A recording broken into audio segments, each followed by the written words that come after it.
on the final stretch of the KH230 knit along crop top, left front. This is part 1. Okay, so today's video we are completing this pretty blue sweater, which is formerly a gray sweater. And we are going to knit the left side of the front of the cardigan. And then we will be sewing together the cardigan. And then we will knit the really fancy collar, attach the buttons, and finish seaming up where the button bands are. So that's our adventure today. Let's get going on this, and we'll see if we can finish by the end of the day. Just like the right side, the left side says that we need 17 and 17.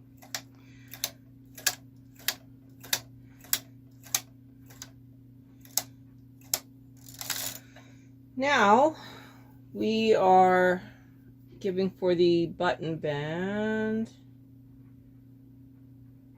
for the ruffle, so that's 5 more.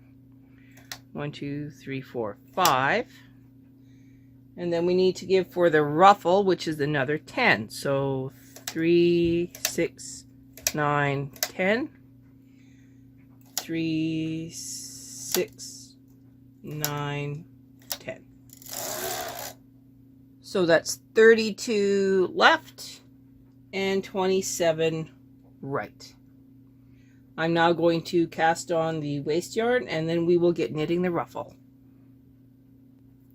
Okay, I'm going to E-wrap now. As you can see, I am on the carriage is on the left hand side.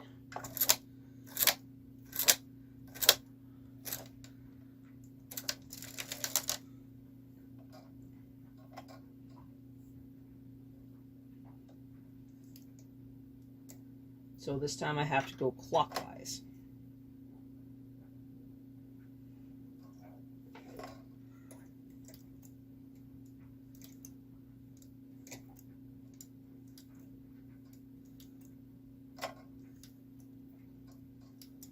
I'll come back when that's done. All right, here's the last few stitches.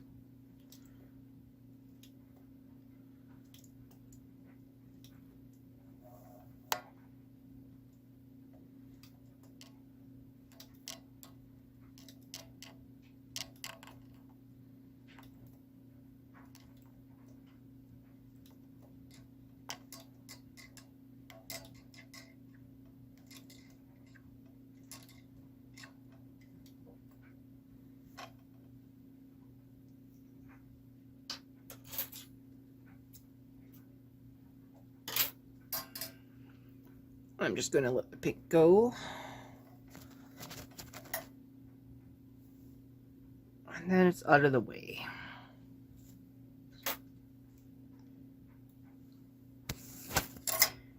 Loading up the blue. Now, the yarn is going to get caught on my camera mount many times, but we will do our best to mitigate that. We now need to knit 15 rows. My row counter is back to 0, 0, 0. Which should land us back on the right hand side when we are done our 15 rows. Still tension 6, nothing changes.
Alrighty.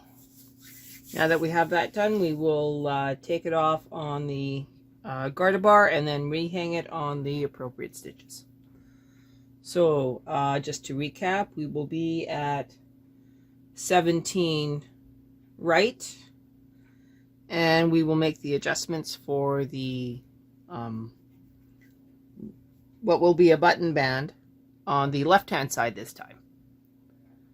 Okay, so new side, new position, right? We want to do a lot of stuff on this side, so I want you guys to be a little bit closer to this side. I almost forgot about my waste yarn. So here's my waste yarn. Got a nice length. Got a double eye transfer tool. We will need that.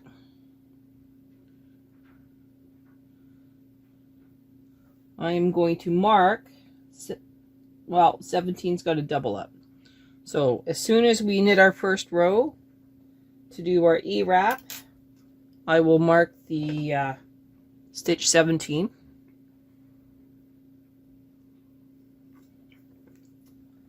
No worries there.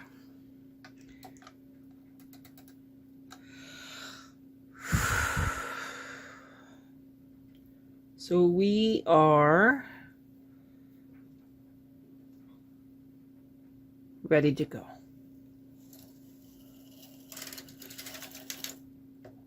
So just like last time, we knit across, and then we're going to E-wrap over the stitches that we need to put into place.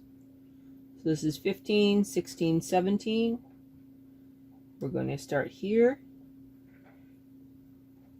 with our first loop.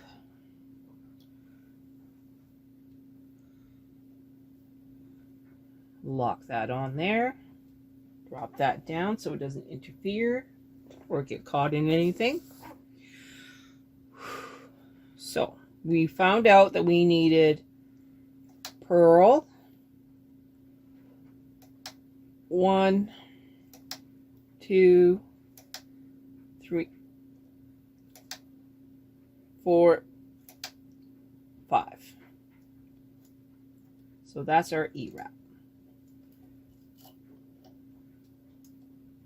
We also need to mark our stitches. So we know from last time that we needed stitch 20. 1, 2, 3. Stitch 20. 1, 2, 3. So stitch 23. 1, 2, 3. And then we needed stitch 26. So 1, 2, 3. Everything lines up. Common question is, how do I get rid of the marks that I made on this side? Well, that's easy. I just take an eraser. One of the beauties of a Sharpie nowadays is that they're not as permanent as they used to be. So a common white eraser, and it's gone. There you go. And that is why I have no problems marking up my knitting machines with Sharpie. Yay, chemistry. Okay, we I forgot my cast on comb. Look at me go. So I should put a cast on comb on here. I'm going to put it under the waste yarn.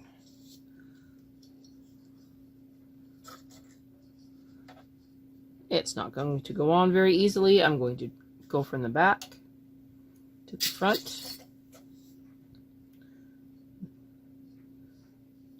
And I'm going to wiggle it. Comes through. There we go. When in doubt, do it backwards. No reason to struggle.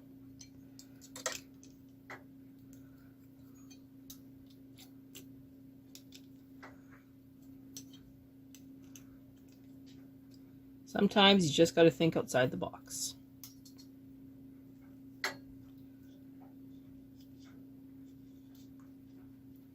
I've almost got it. Okay. Now these are out. We're going to knit across for row number 2.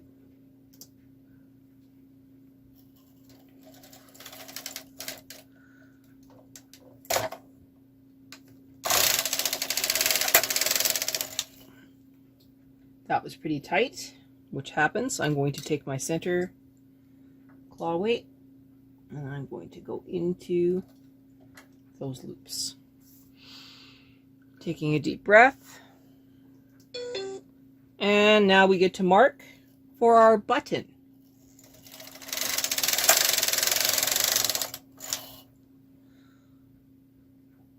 So row, did I do that right? Let me double check. Well, it looks like I screwed that up. So anyway, we were supposed to mark for our button. And our button was supposed to be set at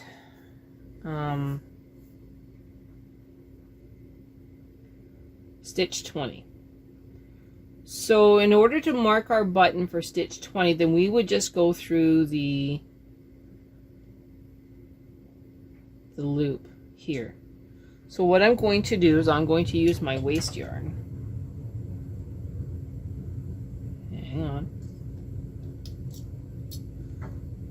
So my waste yarn here. So stitch 20, if I was going to be a yarn mark, I would have put a loop over it.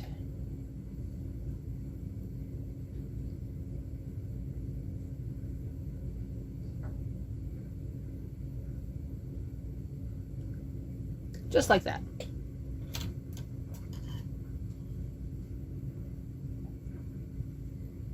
Just going to gently cut that.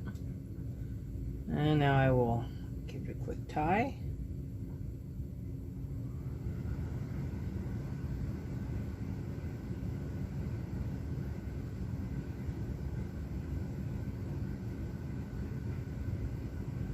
Okay, that's one yarn mark. I'm going to back this up to the second one. So stitch 26 would also be a yarn mark. So if I tie a loop in this one,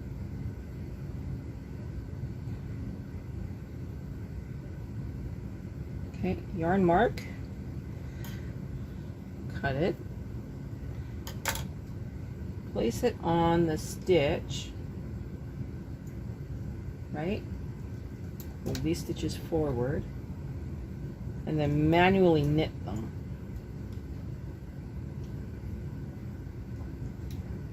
Now when I go to put the button on, I can match these two up and make sure that my button is absolutely where it needs to be. My bad. We now have 13 more rows before anything exciting happens. So we will knit, well, we might as well mark this purl.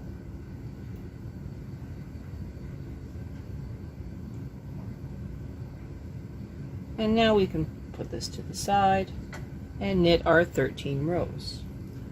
What you see here is that the brushes underneath my 230 carriage created a loop on this side, so I have to make sure I watch for that looping every time I have to stop knitting.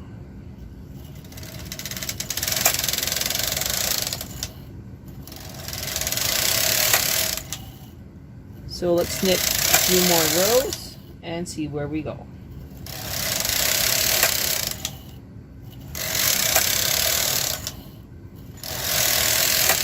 Okay, that's row 10. 6 more rows to go. So 1, 2, 3, 4. Okay, we have 2 more rows to go, but let's get our purl waste yarn thing done. So in and out.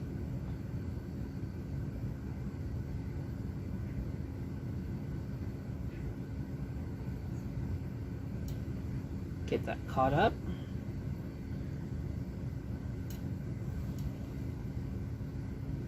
Of course.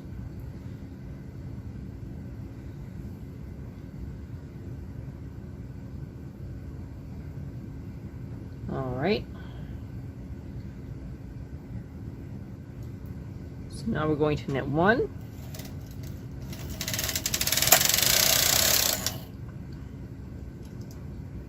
One more.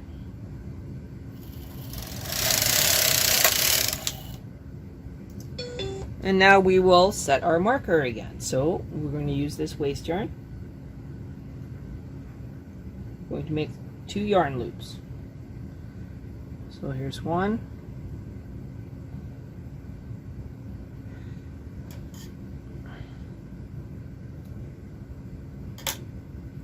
I'm going to mark at stitch 20 and again at 26, and we should start doing those purls.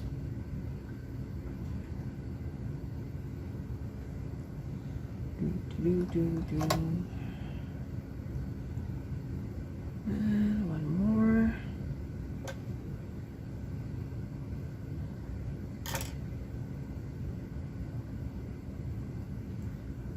Nobody wants to forget to do the purl row.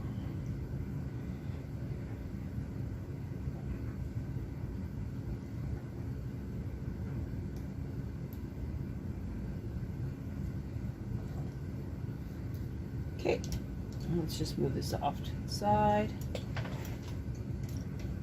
We want to make sure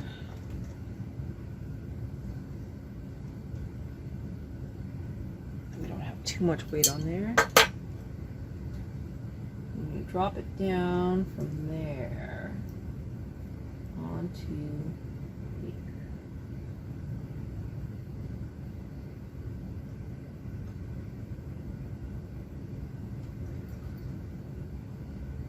All right. With any luck, I've got the right stitch, and I do not. Try again. So down to there, here.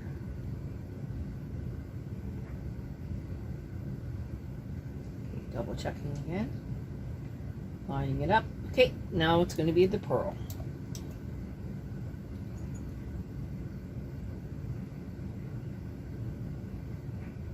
Well, just like last time, we screwed that up. It's okay. I don't think we screwed it up that bad.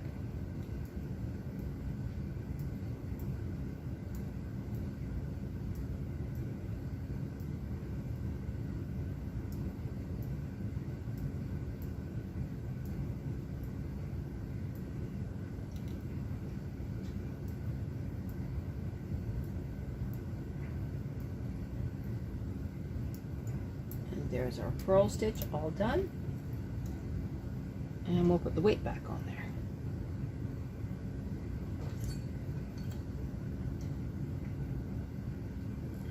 Nice and neat. This is the end of part 1. Next up, part 2.